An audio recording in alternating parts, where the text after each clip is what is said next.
I think fundamentally everybody or most of the people understand that AI clouds operate continuously and they also operate differently than the regular cloud, right? So your AWS, which is not an AI workload provider, will work different than a AI cloud hyperscaler. And I'll give an example. At CoreWeave, we were to audit our product, which is a AI cloud product.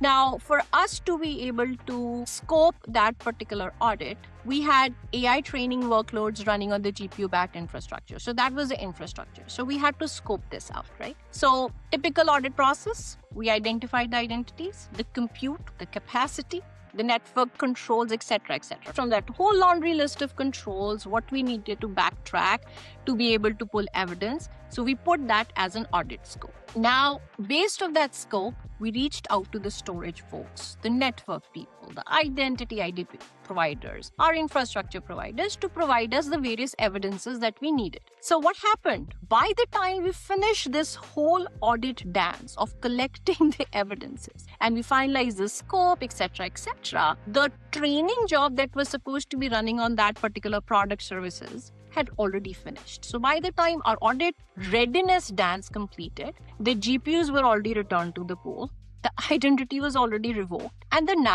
network paths, the storage, etc., were already reconfigured and to be repurposed for some other customer or some other training model or whatever the business need for capacity was. So this is how fast-paced my world is. This is how fast-paced I think anybody who's working in AI native products and services, this is how quickly our world is evolving.